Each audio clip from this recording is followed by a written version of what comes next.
Olá, bom dia, seja bem-vindo ao Today. Estamos começando mais uma semana, segunda-feira, dia 24/8/2020. Mais uma semana que se começa e a gente está feliz de estar aqui, ter esse momento de contato com vocês. Podemos conversar sobre saúde. Como é que foi o final de semana de vocês, pessoal? Conta aí pra nós, como é que foi o final de semana, o que vocês fizeram? Conta aí. Deixa eu cumprimentar as pessoas que já entraram aqui comigo. A Emília, seja bem-vinda, Emília, uma ótima semana. Ledinha Pereira, Geusa Pacheco também, a Márcia Murani Moleiro também está conosco. Quem mais aqui, ó? Marinilda dos Santos, legal. Roseli Krause, Lopes Teixeira Maria, Maria Aparecida, da Botan, MS Fernandes, MSB Fernandes, não, Juliane Terezinha, Osanete também está conosco, Flavico 2002, legal, bacana. O Jay também está aqui, Zena Santana também, legal. Ângela, Danica, bacana. Bom dia, com muitas bênçãos e milagres em suas vidas, a Rosângela deseja para todos.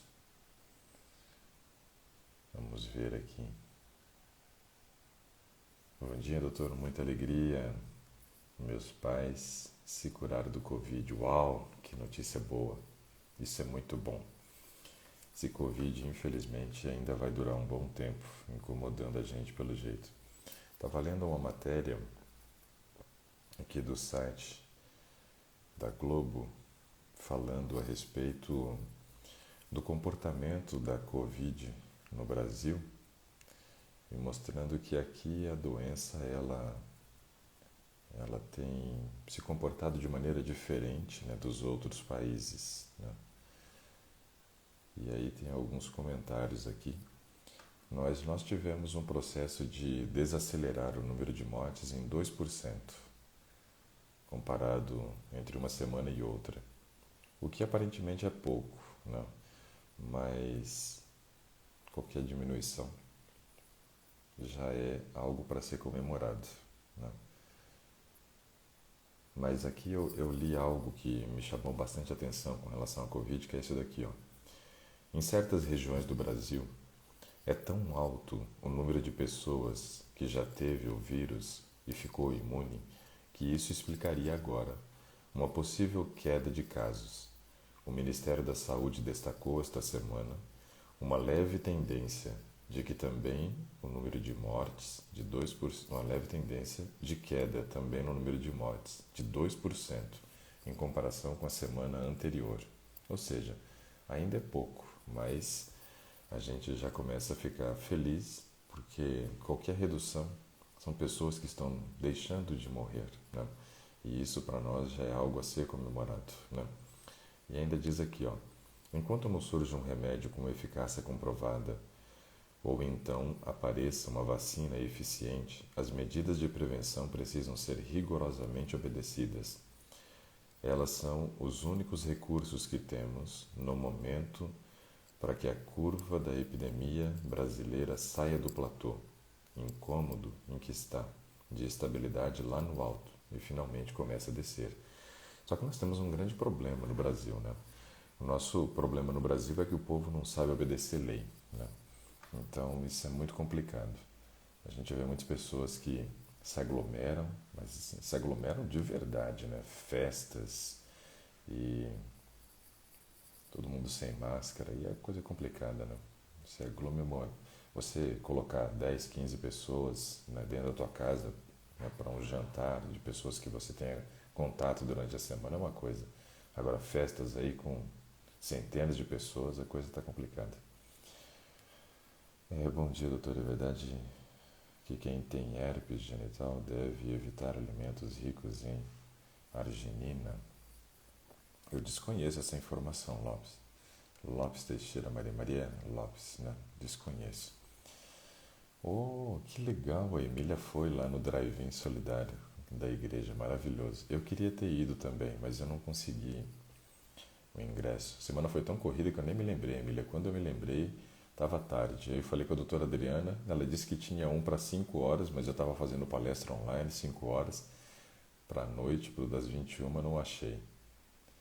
Mas nenhuma vaguinha. Como é que foi seu final de semana, pessoal? Conta aí. Opa, a Nair Vidal, nutricionista, está aqui conosco. Seja bem-vinda. Bom dia, Nair.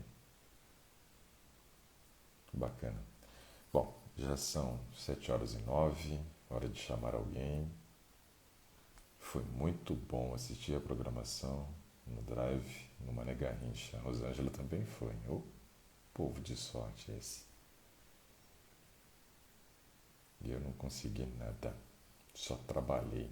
Fiz palestra sexta-noite, sábado de manhã, sábado à tarde, gravei domingo a manhã inteira, dei aula no domingo das 2 às 6. Foi corrido. E depois à noite eu fui ao shopping com a esposa para poder comprar um celular novo. O celular dela deu problema e como ela trabalha no celular também, não tem como ficar. Nossa, a Maria Aparecida disse que o fim de semana foi um desespero. Foi meu aniversário. Comi doces e salgadinhos. Passei muito mal. Parabéns pelo aniversário. Puxão de orelha pelos exageros. Minha prima quer emagrecer. Indiquei aveia a ela. Falou que evita comer amendoim e aveia porque contém arginina. E ela tem herpes. E leu em algum lugar, que é bom evitar. Pois é, vou ter que procurar esse negócio aí, Maria Lopes, para poder descobrir, mas de cara agora eu não me lembro de nada, de ter lido nada sobre isso até agora. Bom, sejam bem-vindos. Pessoal, quem quer participar, escreve aí que gostaria de participar e eu vou estar chamando uma pessoa agora, tá bom? Sejam todos muito bem-vindos, né?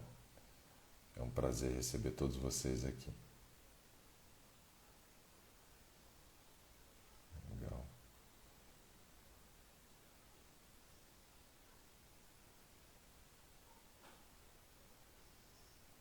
A Emília ganhou de uma amiga, baita amiga, viu, Emília, ter ganho o convite de entrada. O pessoal dizendo que o final de semana foi bem, graças a Deus.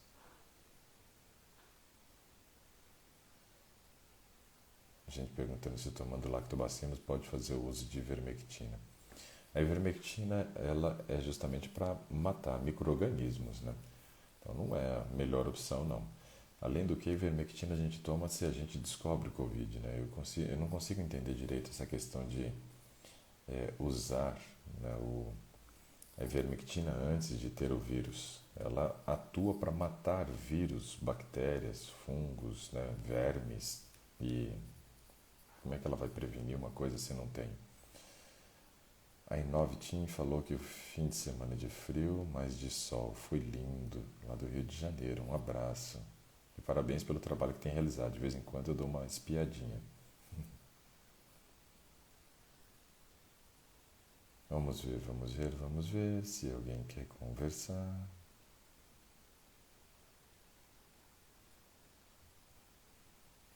125 de vitamina B12 deve fazer correção urgente, Emília. 125 de vitamina B12 tem que fazer correção com 6 injeções de citoneurin 5000, uma por semana, revezando o lado da poupança.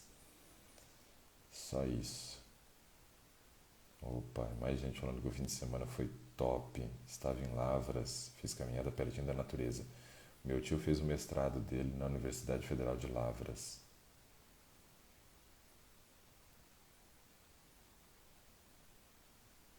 Extrapolei nesse fim de semana. Foi para o sítio da irmã. Comi uma Comemos uma comida deliciosa e arranquei batatas com a mão, entre outras coisas. Foi muito bom, mas exagerou, né?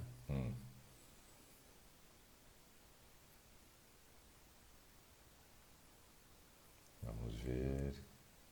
Acho que ninguém quer participar, não. Esse povo tá cansado de conversar comigo já. A Rita disse que está costurando e me ouvindo todos os dias. Legal, Rita.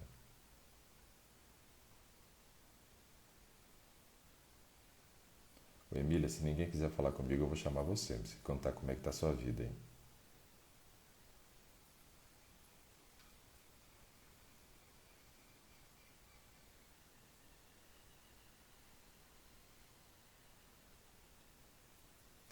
Falta de B12 para qual exame? É dosagem de B12, só isso. Vitamina B12, exame só. Bem simples. Opa, a Tânia disse que quer. Vamos ver se a gente consegue falar com a Tânia aqui, ó.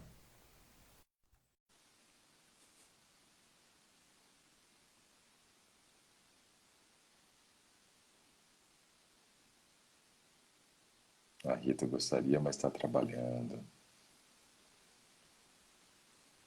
A Emília disse que está deitada. Tem que levantar, Emília. Que negócio é esse? Quem fez transformação aprende que tem que acordar cedo. Vamos ver se a gente consegue a Tânia. Aguardando. Até agora nada. A Leda também pediu. Se não der certo a Tânia, a gente chama a Leda.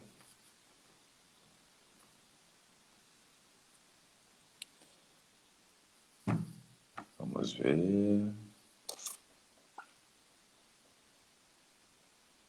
Nada até agora da Tânia. Não está conseguindo participar. Puxa, que pena. Eu fico tão triste quando eu chamo a pessoa e não consigo participar com ela. Leda, eu vou chamar você, hein? Vamos ver se dá certo aqui.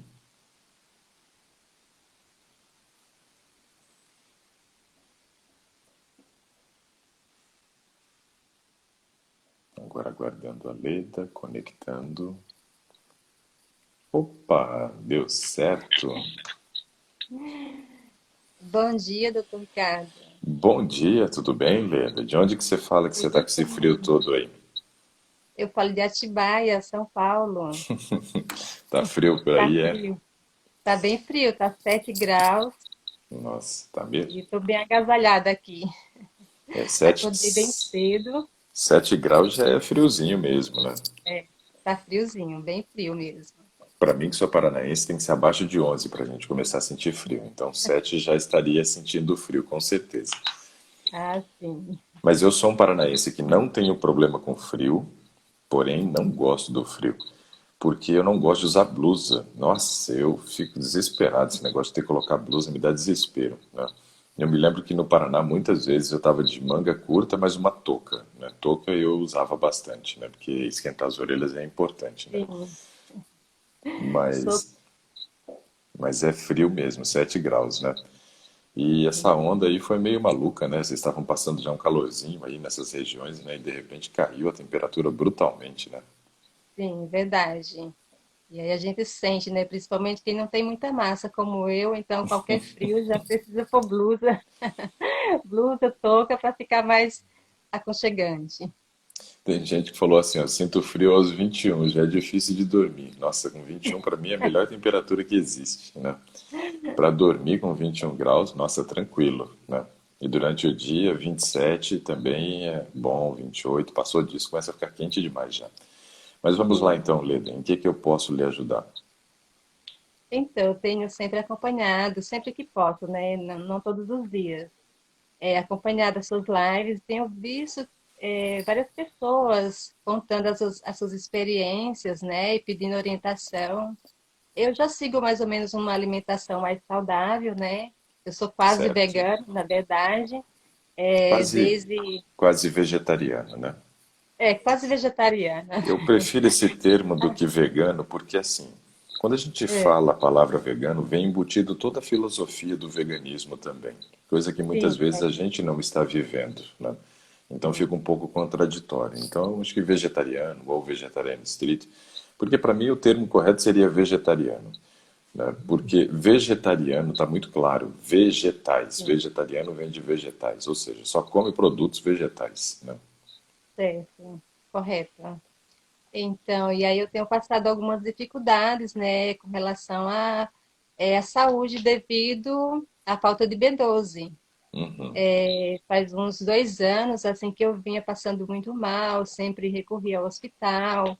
Aí lá eles falavam que eu estava com crise de ansiedade. Enfim, me dava algumas medicações que eu, na verdade, não queria tomar, né? Mas aí me sentia obrigada.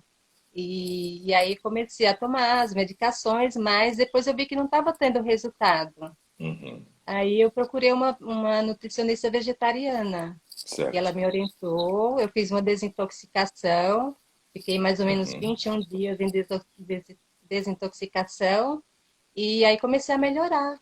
E agora eu me considero uma vegetariana, né? Vamos dizer assim. Uhum. Mas Legal. assim, a B12 ela caiu muito. E aí também entrei num processo de anemia, que foi já um processo mais complicado, né? Porque já cheguei ao ponto de ter uma anemia profunda, né? Vamos dizer assim. E aí eu comecei a tratar com a B12, mas aí eu vi que não era só a B12. Sempre que eu passava no médico, ele falava, ah, mas tá boa, tá bem. Agora a última vez que eu passei estava 1084. Ele falou, vamos diminuir a dose. E aí eu comecei a diminuir. Só que aí eu vi que eu já estava voltando os mesmos sintomas de antes. Não estava tendo um resultado bom. E aí eu voltei a tomar agora a B12 novamente, porque E eu já quando não estava você conseguindo. começou, quando você começou a tomar, ela estava em que nível?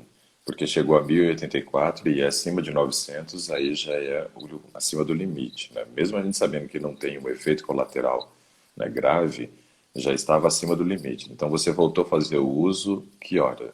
Em que nível?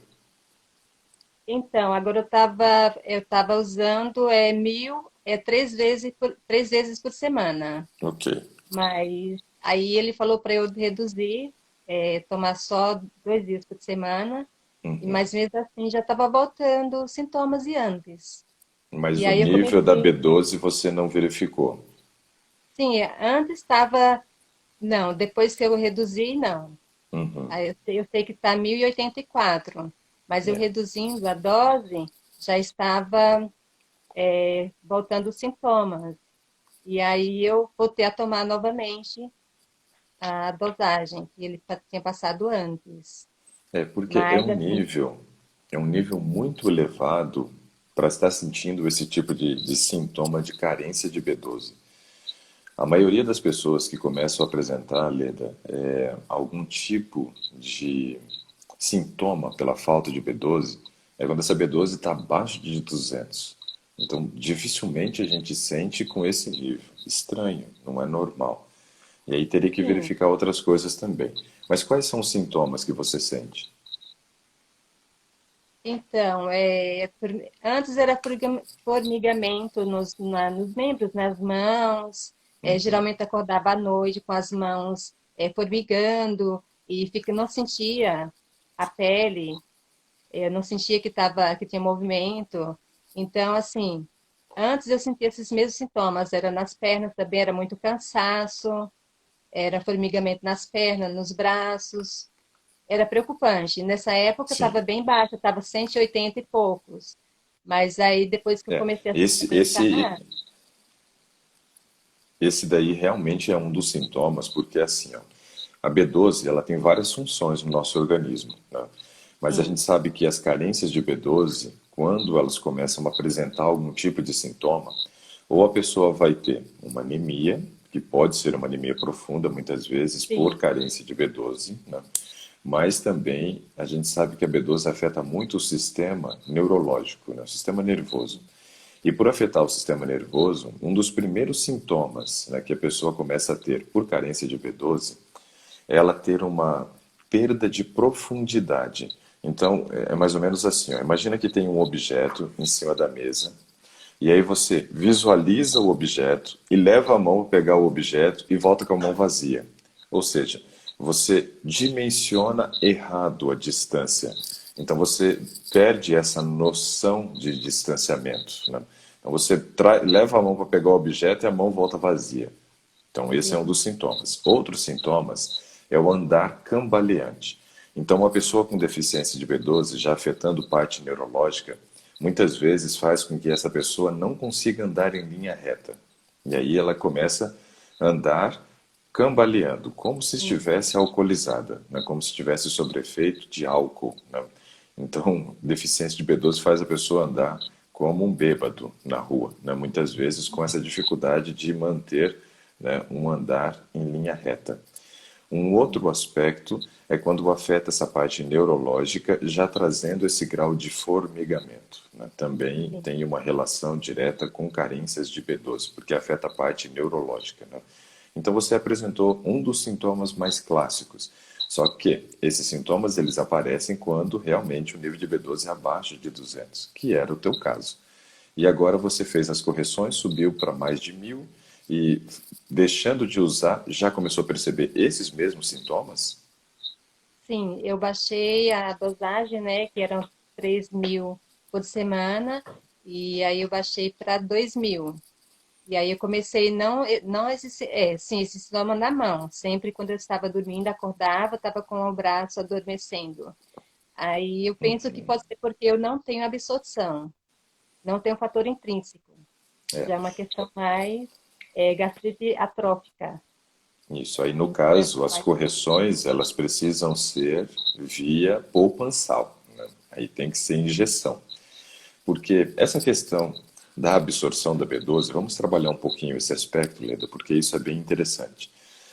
Quando eu fazia o atendimento clínico, porque agora a gente faz o atendimento online, né? Então, quando fazia atendimento clínico em consultório, eu costumava pedir a B12 para todos os meus pacientes, todos. Independente dele ser vegetariano, ser onívoro, eu fazia o pedido da B12. Por qual motivo? Porque a gente sabe que essa produção de fator intrínseco ela é baixa em grande parte da população.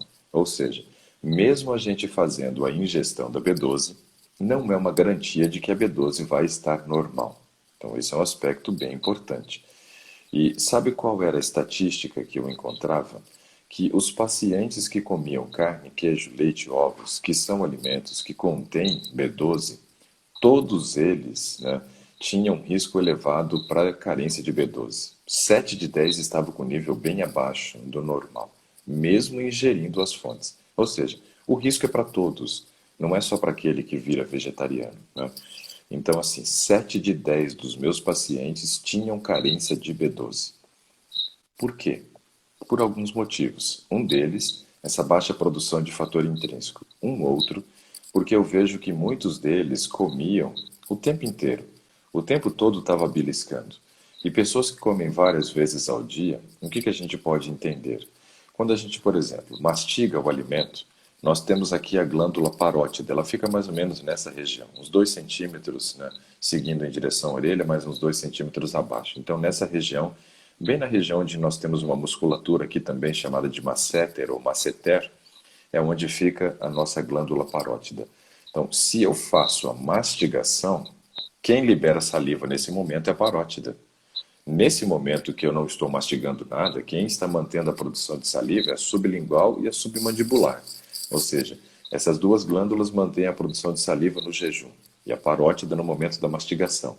Se eu mastigo um alimento, seja no meu de jejum, eu vou liberar então toda a produção de saliva da parótida, com a finalidade de fazer digestão.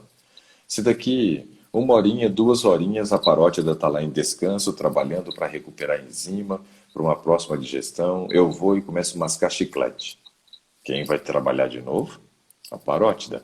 Só que aí ela vai liberar uma saliva que não contém praticamente a enzima, porque eu não dei tempo suficiente de descanso para ela recuperar a quantidade de saliva que ela precisa, rica em enzimas, para a digestão da próxima refeição. Então veja que o comer várias vezes ao dia afeta o trabalho da parótida. Mas vamos agora para outro órgão. Vamos para o fígado. O fígado ele produz constantemente bile. Ele o tempo inteiro está produzindo bile. Só que a bile produzida pelo fígado vai para onde? Para a vesícula biliar.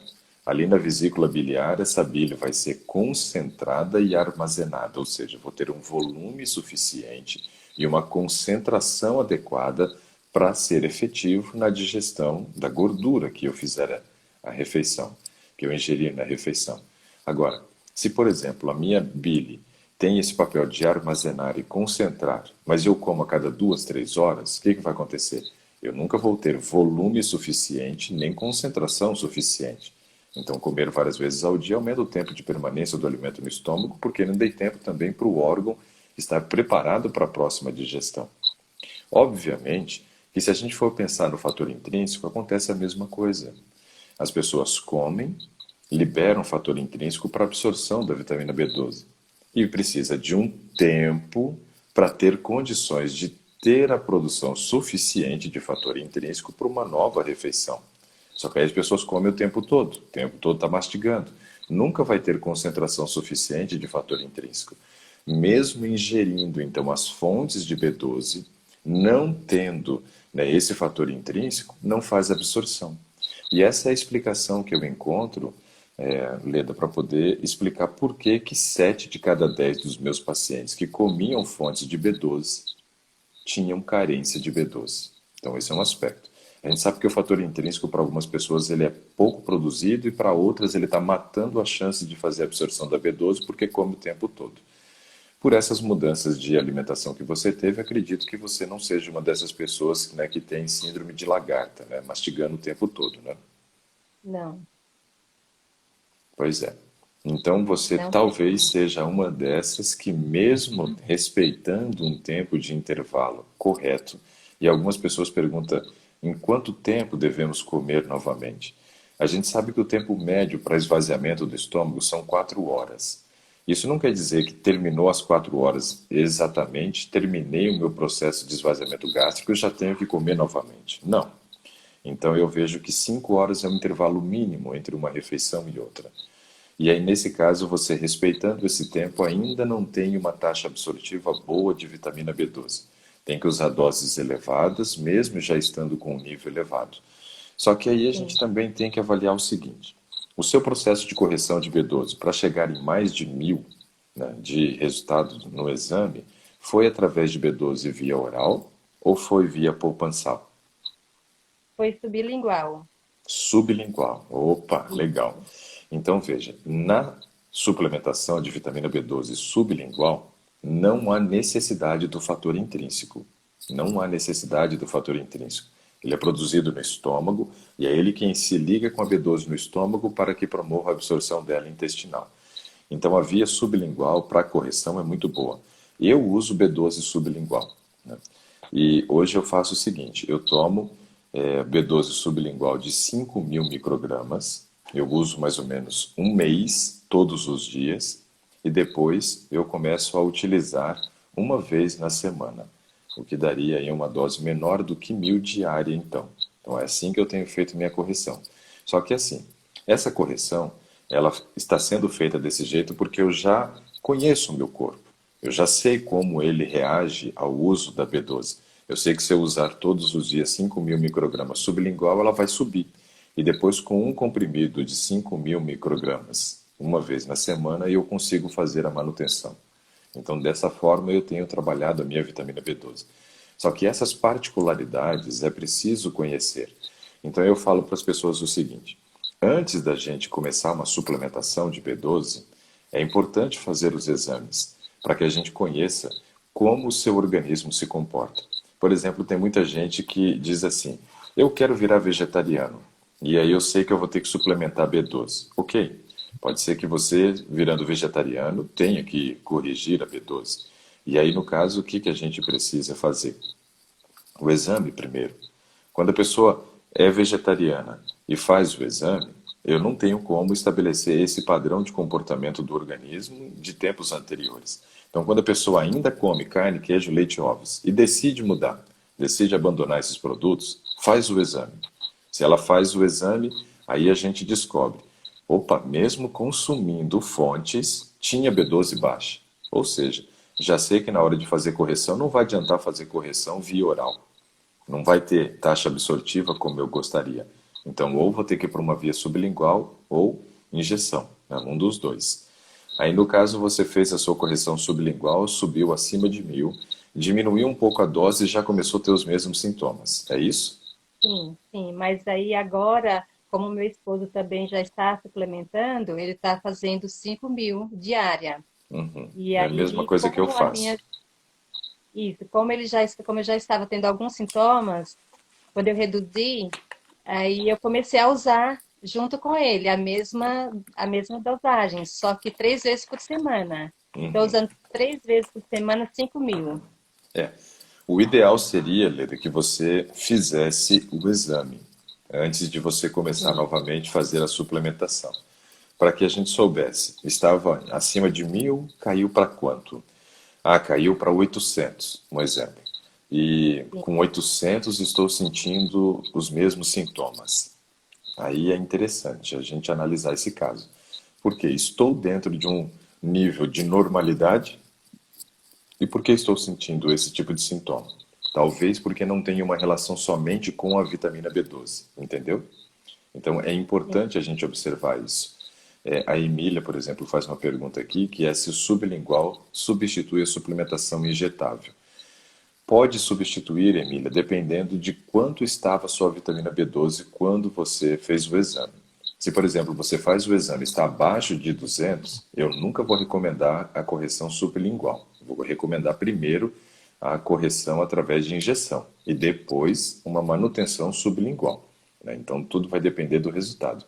Então, Leda, para você seria extremamente interessante fazer o exame, descobrir em que nível que está a sua B12 para saber quando que você começa a apresentar esse tipo de sintomas. E se de repente você faz o exame e 1020, era 1024, né?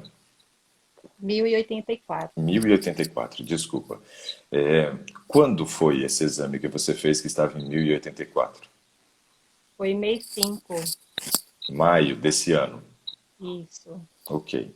Agora eu já estou suplementando 5.000. Agora eu creio, já faz um mês e meio mais ou menos. Agora eu preciso fazer para ver quanto que está agora. Tá, então em maio você estava com 1084. Isso. Faz um mês e meio que você está suplementando, então a gente pode dizer que você começou a suplementar no começo de julho, por aí.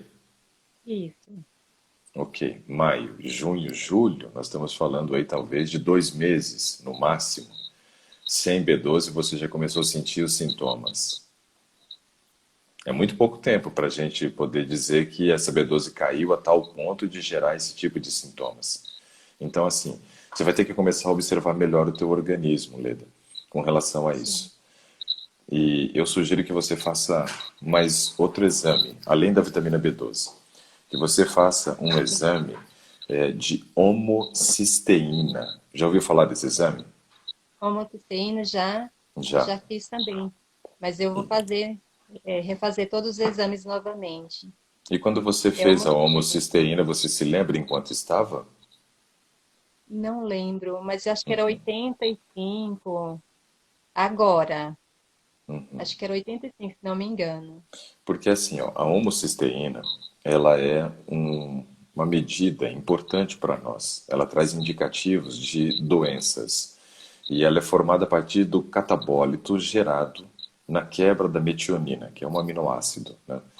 E aí, nesse caso, a gente tem percebido, por exemplo, assim, ó, pessoas que comem carne, queijo, leite e ovos, geralmente têm a sua homocisteína acima de 11, sendo que o ideal seria a gente ter uma homocisteína abaixo de 7. Ontem, por exemplo, eu estava conversando, né, com uma pessoa da transformação vital, um paciente nossa lá, cliente nossa da transformação vital, e ela é vegetariana. E a homocisteína dela deu 16. Ou seja, 16 está pior do que quem come carne, queijo, leite e ovos, que são os produtos mais concentrados em metionina. E o dela deu 16.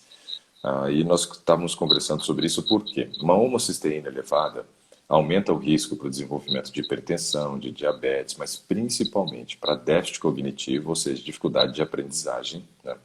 E um risco elevadíssimo para Alzheimer e demência, né, na idade futura. Então a gente tem que observar muito esse nível de homocisteína. E aí eu te perguntei porque assim, a homocisteína tem uma relação direta quando você não come produtos de origem animal, carne, queijo, leite, ovos, com carências de vitaminas. Por exemplo, vitamina B6, que é a piridoxina, vitamina B9, que é o ácido fólico, e a vitamina B12, que é a cianocobalamina. A carência em uma dessas três vitaminas pode gerar esses efeitos colaterais do aumento da homocisteína. Então a gente precisava começar a correlacionar isso também. Minha B12 está normal, minha homocisteína está alta. Opa, se a homocisteína está alta com B12 alta, o que que a gente pode entender? Tenho carência de alguma outra vitamina. E essa outra vitamina que a gente tem que investigar, ácido fólico ou vitamina B6. Vitamina B6 ela é cofator enzimático de muitas enzimas. Quase todas as enzimas do nosso organismo usam como cofatores enzimáticos ou a vitamina B6 ou o magnésio.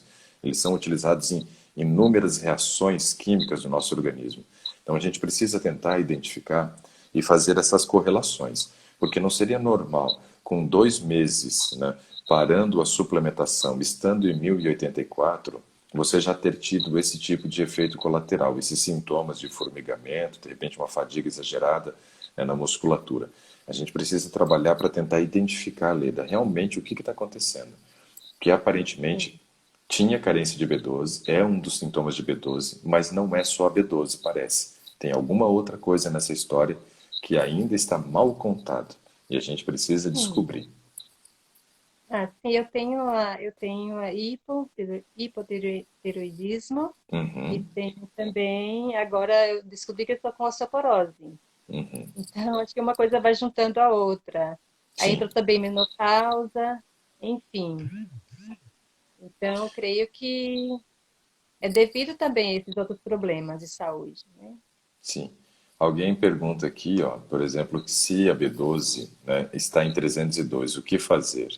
Exame feito em 7 de 2020. Nesse nível aqui de 7 de 2020, eu sugeriria já um comprimido de 5.000 microgramas de vitamina B12 uma vez na semana, né, para manutenção. Trabalhar assim, ó. E outra pessoa pergunta se B12, né, se ela é sem lactose, pois ele é alérgico. Então, tem alguns comprimidos, né, que podem vir sim com lactose como veículo. Como veículo.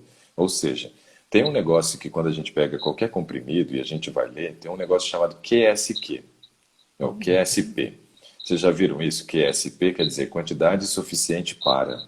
Ou seja, tem algum veículo onde a B12, né, está inserida ali dentro. O normal é que muitas vezes esse veículo utilizado seja lactose. Então, quem tem intolerância à lactose precisa verificar ali na bula se não contém lactose como veículo. Existem outros veículos que eles usam, mas a lactose é um dos veículos, né? E aí você pode procurar, por exemplo, uma B12 que esteja escrito vegan, né? Porque aí a gente sabe que realmente não vai ter. Então, assim, Leda, a gente precisa tentar investigar, porque você trouxe agora mais duas novidades para nós, né? Uma delas é essa questão aí da osteoporose, né? E osteoporose pode ter uma relação também com vitamina D, que é algo que afeta também o sistema nervoso. Você fez o exame de vitamina D ultimamente? Sim, sim. Tá E como é que deu? 57, Tá ótimo, 57. muito bom mesmo. Está suplementando para manutenção ou não está tomando nada nesse momento? Eu estou suplementando, sim. Agora eu estou usando 10.000 por semana. 10.000 por semana. É Ok, dá uma uma por dose. semana. Dá uma dose um Isso. pouquinho maior do que 1.000, né? Então, tranquilo. Uma quantidade boa para manutenção. Beleza. Não vai subir muito, não vai passar de 90, que é o limite. Tranquilo. Sim. E você fez esse exame de vitamina D, foi quando? Vitamina D foi, se eu não me engano, foi em novembro. Novembro. Já tem E 6 meses, já tenho que repetir, né? espera terminar o inverno agora. Faz ali entre o mês de setembro, outubro, entre dia 15 de setembro e 15 de outubro. Aí você pode fazer, né, Uhum. sua vitamina D. Mas aí a minha pergunta é a seguinte: quando que você se atentou para poder fazer a correção dessa vitamina D? Já faz tempo que eu venho acompanhando. Uhum. Faz bastante tempo já. Ela já estava sempre subindo, né? Porque eu estava suplementando já Ok. a D. E nesse período você não fez o exame da densitometria óssea? Sim, eu fiz faz uns 4 meses. Ok. Então quando você fez, esse foi o primeiro exame de densitometria óssea que você fez? Não, eu já tinha feito outros, só que eu tava tomando já cálcio. Uhum. Só que não estava resolvendo não o cálcio. Sim. E aí ela deu agora um fixador, né, para fixar o cálcio. mas sim. esse cálcio que eu estava tomando, ele era à base de chocolate. Então, assim, eu estava vendo que não estava sendo correto. E parece que estava fazendo era mais mal. Tudo que eu estava tomando fazia mal para mim. Aí eu não sei se era psicológico, a nutricionista falou que talvez fosse psicológico, né, emocional. Mas aí eu Uhum. acabei tirando todos os remédios que eu estava tomando. Eu parei, né, e fiquei só com a B12 e a vitamina D. E também a Certo. levotiroxina, que é para Uhum. hipotireoidismo. Certo. É Aqui só com esses porque três. cálcio à base de chocolate é meio complicado, né? Porque chocolate Sim, tem estimulante. Estimulante impede a absorção do cálcio. Então, parece um negócio meio incoerente. sim. Mas cada empresa faz umas coisas aí que a gente tende a não entender, né? Essa é uma delas, não entendi. Mas tudo bem, fazer o que é. Cada um faz o que quer. Mas é estranho. Eu estou perguntando tudo isso porque se você vem com a sua B12, né, nessa luta aí para aumentar e depois aumenta, reduz um pouquinho e já sente efeitos, mas vem com a vitamina D normal, eu não vou dizer então que tenha qualquer tipo de relação esses sintomas com falta de vitamina D, porque desde novembro ela está em 57, está normal, né? Então é importante a gente saber por que falta de vitamina D também afeta a parte neurológica. A gente sabe que a vitamina D é muito importante para a construção da bainha de mielina, que é uma membrana que recobre nossos neurônios, e ele faz com que o impulso nervoso seja transmitido numa velocidade mais rápida. E falta de vitamina D, então, afeta a parte neurológica também, né? Mas não vejo que seja alguma coisa correlacionada à falta de vitamina D, porque desde novembro estava em 57 e está tomando ainda uma dose aí para manutenção. Não vejo como sendo um problema a vitamina D. A B12 afeta a parte neurológica. Essas outras vitaminas do complexo B também podem afetar a parte neurológica pelo aumento da homocisteína. A gente sabe que tem um efeito, né, devastador na parte neurológica, até levando à demência e talvez, né, um Alzheimer. Então a gente sabe que isso realmente afeta a parte neurológica. Mas o hipotiroidismo também. Quando foi a última vez que você fez o exame para dosagem do hormônio da tireoide? Foi em novembro. Foi em Novembro? novembro, mas o da tireoide está controlado sempre. Mas, na verdade, eu gostaria era de parar de tomar esses remédios, entendeu? Mas, Esse não. assim, não tem como. Assim, eu já andei pesquisando algumas coisas, mas eu gostaria talvez de mudar, mas como está tudo controlado, assim, então até fico até meio receosa de trocar por outro remédio. Mas Sim. eu gostaria de alguma coisa mais natural, mas não sei se é possível. E aí, veja só, quando a gente pensa num hipotiroidismo, o que que a gente tem que entender? Nós temos uma tireoide que ou está cansada, né, ou pediu falência. Então, ela entrou com uma abertura lá do pedido de falência muitas vezes. E o que que é mais interessante, né? Se a gente for observar, é muito mais difícil fazer o controle dos hormônios da tireoide quando ela está cansada. Porque quando ela está cansada, tem dia que ela resolve tirar o dia de descanso e não produz nada. E no dia que ela dá doida lá, ela resolve produzir um monte. E aí você toma a dosagem da medicação e em determinados momentos você tem superdosagem, né? E isso é ruim, porque é difícil regular a dose muitas vezes quando a tireoide ainda está cansada, ou seja, ela produz pouco, mas tem dia que ela resolve trabalhar normal. E quando ela pede a falência, ou seja, entrou naquele momento que ela não produz mais, aí é quando a pessoa justamente tem, né, uma facilidade de controle do hipotireoidismo, porque ela sabe que a glândula não produz e ela vai ter que tomar. Sua glândula já chegou nesse nível de parar de produzir ou ela ainda continua tendo picos de produção? Ela parou de produzir. Pois é, ela parou. Então, você querendo, por exemplo, tirar essa medicação, você está querendo tirar justamente aquilo que a glândula deveria produzir e não produz mais. Então, esse É, não é tem um como. aspecto importante. Eu acho que nós não vamos ficar sem com uma medicação. E outra coisa, essa medicação não traz nenhum tipo de efeito colateral. Usando a dose correta, né, mantendo o seu nível de hormônios T4 e T3, que é tiroxina e triodotironina normal na corrente sanguínea, sem problema nenhum. A medicação é uma bênção, porque aí você vai ter o controle normal e não vai ter esses efeitos colaterais também. Porque um dos efeitos colaterais de falta né, de hormônio da tireoide é justamente agir também no sistema nervoso, né? Então afeta bastante. Mas se a sua está regulada, tranquila. E como ela não está produzindo mais, você não precisa mais ficar naquela, né, ansiedade de fazer exame a cada 3 meses para saber se não está desregulado, né? Então você pode fazer sim um controle com um tempo mais longo entre um exame e outro. Esse é um aspecto importante. Ó, uma pessoa faz uma pergunta aqui, Leda, que fica dentro dessa conversa que a gente tem tido. Eu gostaria de ler. Ó. A Ana Lúcia Marques pergunta assim, ó, B12 em 324 e homocisteína em 9,20. Está acima daquilo que a gente considera normal. Aí, Ana Lúcia, a gente tem que observar padrão de alimentação. Se, por exemplo, você faz ingestão de produtos de origem animal, é até normal encontrar esse valor. Se você é uma vegetariana, deveria estar abaixo de 7. Normal, 5, né, para um vegetariano estrito. Então, em 9,20 teria que observar justamente o padrão de alimentação, né, que a pessoa tem que observar. A Cleusa pergunta aqui qual é o normal do homocisteína. Então, assim, Cleusa, para pessoas que comem carne, queijo, leite e ovos, o normal é encontrar a homocisteína por volta de 11, mas isso não é o ideal. O ideal é abaixo de 7. E vegetarianos estritos com correção de vitamina B12, observação de B6 e B9, que é o ácido fólico, o normal seria estar abaixo de 7, ideal até em 5. Esse é um aspecto. Então, veja, Lê, você tem alguns efeitos colaterais do sistema nervoso, que aparentemente tem uma relação com B12, mas com 2 meses de suspensão do uso do suplemento não se justificaria. Eu acho que você vai ter que investigar um pouco mais, de repente até procurando um neurologista, para a gente tentar entender um pouquinho desse caso. Porque é um caso que não se apresenta somente tendo uma relação com B12.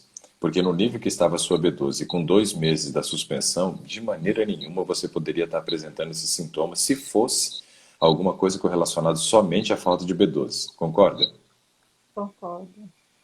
Então, tem alguma coisa por trás que a gente precisa descobrir dessa história que a gente ainda não sabe, né? Ainda não sabemos, mas precisamos descobrir. Porque não é normal, né, um nível exagerado de formigamento. A gente sabe que B12 tem ação neurológica, mas tem alguma outra coisa aí que também está, né, agindo nessa parte neurológica e a gente precisa continuar investigando. E essa parte de osteoporose, né, sua, foi diagnosticado quando? Foi agora foi em março ou abril. E Desse já ano, estava com osteopenia, isso, já estava com osteopenia. certo? Mas agora a última que eu fiz, aí já deu osteoporose. Então quer Mas dizer que aí eu você ainda não. continua tendo queda de massa óssea. Você não conseguiu frear nem com a suplementação de vitamina D, né? Sim. E nesse Então, aspecto aí, algumas perguntas importantes para você, né? Você sim. faz atividade física? Eu estava fazendo musculação, só que devido à pandemia, aí fechou a academia. E estava Aí fazendo depois desde eu não quando? fiquei mais. É já quase um ano e meio. E nesse 1 ano e meio, mesmo com musculação, você não conseguiu frear saindo de osteopenia para osteoporose. Não. Estava usando fonte de cálcio, suplemento de cálcio lá com chocolate, né? É aquele lá, não, eu até parei já. Eu parei, agora eu estou sem usar nada. Eu falei, acho que é melhor parar. Porque também Tá, passava até mal quando usava. O o- organismo acho que não estava rejeitando. ok. Seu horário de sono? Então, tem noites que eu durmo 4 horas, 5 horas, 6 horas. Não passo disso. Às vezes dá insônia. Isso, na verdade, você está falando em quantidade de horas, né? É, 5 horas é o mínimo para a gente considerar um pequeno dormidor. Menos de 5 não tem o micro dormidor, né? Tem o pequeno, o micro ainda não tem. E aí, nesse caso, é muito pouco. E o horário que você deita para dormir? aí eu faço o possível para dormir 9 horas, 9h30. Então, tem dia que Acho você que dorme das 9 até as 2 só. tem vezes que acordo 2 horas, 3 horas, 4 horas. Hoje acordei 4h30. Aí não dormi mais. Mas assim, eu fui dormir também já era 8h30. Consegui. Então, tá bom, né? Tem dia que acho que o emocional assim fala muito.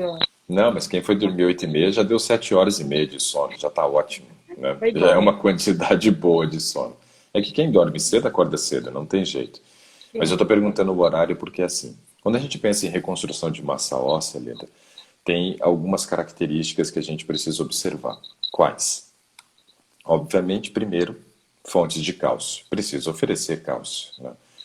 Tem o cálcio nos vegetais verdes escuros, tem o cálcio na semente de gergelim, tem o cálcio na semente de girassol, como sendo ótimas fontes.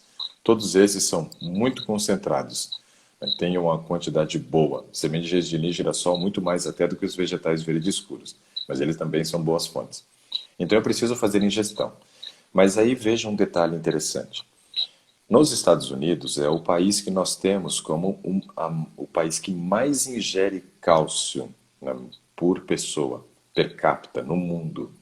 Nós temos nos Estados Unidos uma média de 1.200 miligramas de cálcio ingerido por pessoa. É uma dose muito alta. A gente sabe que as recomendações das DRIs, que são as ingesta diária recomendada, de 400 miligramas. Lá eles ingerem 1.200 miligramas, ou seja, 3 vezes mais do que aquilo que é considerado uma ingestão ótima de cálcio. Seria 400 miligramas. Porém, os Estados Unidos é o país que mais tem osteopenia e osteoporose do mundo. Sabia disso? Não sabia. Pois é, estranho, não é? Com a Pois maior é. ingestão, ser o país que tem a maior carência, né, de formação de massa óssea. Muito estranho. Então, nós temos que observar que fontes de cálcio são importantes, mas tem mais coisa por trás dessa história aí que não se explica, porque senão os Estados Unidos seria o país com a menor concentração de osteopenia e osteoporose do mundo. Sim. A região do mundo onde tem o menor índice de osteopenia e osteoporose é numa tribo africana. Uma tribo africana, aonde a população quase não tem o que comer. E é onde a ingestão de cálcio deles é de 200 miligramas ao dia. Mas, Incoerente, não? sim. 200 miligramas abaixo daquilo que é recomendado pelas DRIs. 1.200, 3 vezes mais do que é recomendado pelas DRIs. Só que aí nós temos também que entender que nessa tribo africana tem muito pouca carência de vitamina D. Opa, então esse é um fator Uhum. importante. Vitamina D, ela promove a absorção do cálcio intestinal, é ela que ajuda, e além disso é ela quem coloca o cálcio nas regiões corretas. E quais são as regiões corretas? 3 regiões: dentes, ossos e massa magra, músculo. O músculo é muito importante, Leda, para a manutenção da massa óssea, por 2 fatores. O primeiro, porque o músculo ele exerce um fator de pressão sobre os ossos. Se eu faço musculação e tenho uma boa quantidade de músculo, eu continuo gerando essa pressão sobre os ossos por causa do tônus muscular. Então, isso é muito importante para nós. O tônus da musculatura é muito importante. Se uma pessoa, por exemplo, começa a ter perdas de massa magra pelo avanço da idade, redução de testosterona, uma vida sedentária, isso aumenta o risco para o desenvolvimento de osteopenia e osteoporose. Então é muito importante a musculação, a prática da atividade física. Outro aspecto é que a musculatura também é um reservatório de cálcio.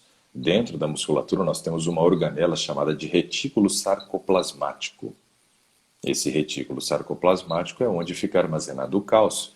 E aí, do músculo, ele passa para o osso. Ou seja, para chegar no osso, tem que passar primeiro pelo músculo, o cálcio. Então, isso é muito importante para nós também. A prática da atividade física, a manutenção da musculatura. As atividades físicas de musculação geram um aumento tanto da massa muscular, quanto também esse benefício da pressão do músculo sobre os ossos e um estímulo para a construção também de massa óssea, formação de osteoblastos e osteoclastos, né? E a atividade física de impacto, que é uma caminhada, né? Quando você corre, quando você joga futebol, joga vôlei, todas essas atividades aeróbicas, não atividades na água, geram impacto e isso estimula muito também a manutenção da massa óssea. Então já vimos que precisamos de fonte de cálcio, precisamos de fonte de vitamina D e precisamos também da atividade física. Isso são fatores importantes. O sono, ele é muito importante para essa questão também da manutenção da massa óssea, porque é justamente no período noturno que nós vamos fazer o processo de construção da massa óssea. É à noite, enquanto estamos dormindo. Esse não é um problema que você tem. Não é um problema que você tem. Mas aí temos que entender o seguinte: esse seria o protocolo para construção e manutenção de massa óssea. Só que tem algumas coisas nesse caminho que são vilões, que acabam interferindo nesse processo. Como o quê? Né? Algo que interfere muito nesse processo é a acidez sanguínea. Né? Então, essa questão da acidez é algo muito importante que a gente tem que considerar. Você disse que fez um período de detox de 21 dias, né? E Sim. nesse período de 21 dias de detox foi através de alimentos vegetais e agora você se considera vegetariana. Isso quer dizer que antes do detox você não era vegetariana, certo? Sim, eu já fui vegetariana, fiquei um tempo, Uhum, depois eu parei, voltei a consumir queijos, leite e derivados, mas aí depois, devido à gastrite, uhum. eu parei, né? Então já dei uma pausa. E aí depois que foi se agravando mais, aí eu voltei a fazer, comecei a fazer de tudo de novo, E voltar ao esse vegetarianismo. detox, então, ele foi um marco para você voltar a ser vegetariana ou você já não estava ingerindo nada de origem animal antes mesmo do detox? Não, não, foi devido eu já fazer o detox mesmo. Eu voltei porque eu vi que era melhor para mim. Eu só estava vendo que o que eu estava usando, se eu comesse uma pizza, eu ia parar no hospital. Uhum, Então, eu só estava vendo que não estava dando mais. certo. Carne também não estava dando mais. Ok. Devido ao estômago, né? Tive gastrite, fiz tratamento, depois descobri que estava com gastrite, crônica. Então, devido a isso, eu cheguei a fazer o detox, né? Porque eu não estava aguentando mais. Ok. Então, te fiz essa pergunta pelo seguinte, porque proteínas de origem animal, elas são muito mais concentradas, né, do que as Sim, proteínas de origem vegetal. Os vegetais não são tão concentrados em proteínas. E quando nós fazemos o consumo das proteínas de origem animal, nós podemos gerar um processo de acidez no organismo. sim, Essa acidez, pela sobra dos aminoácidos, ácido gera acidez, né? Pela sobra desses aminoácidos, nós temos uma condição de acidez no organismo que precisa ser combatida. E como é que a gente vai combater esse processo de acidez? Eu preciso de fatores que geram tamponamento.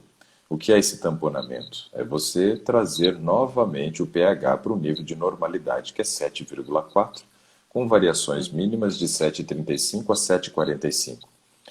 Um dos fatores, né, que são utilizados nesse processo de tamponamento é o cálcio. Então, o cálcio que deveria ir para o osso é utilizado para fazer tamponamento de acidez sanguínea. Então, esse é um aspecto interessante para a gente observar. Um outro aspecto é o seguinte: consumo de farináceos brancos refinados também geram essa condição de acidez sanguínea. Então, muitas vezes, o cálcio que deveria ir para o osso fica ali na corrente sanguínea cumprindo esse papel de tamponamento. Então, é importante também um abandono de qualquer alimento refinado para quem tem osteopenia ou osteoporose, sim, para que consiga ter uma melhora. Isso é importante.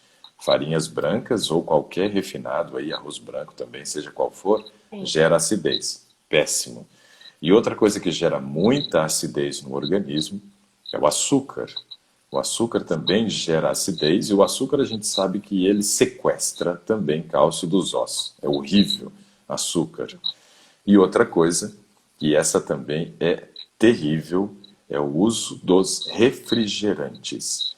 Né? Porque os refrigerantes eles têm efeitos colaterais porque eles já são muito ácidos, gera essa acidez sanguínea e além disso, o refrigerante ainda contém estimulante, que é algo que sequestra cálcio dos ossos. Então, além do refrigerante, outras bebidas, né, ou alimentos estimulantes. Por exemplo, né, podemos destacar aqui o chocolate, também sequestra cálcio dos ossos, né?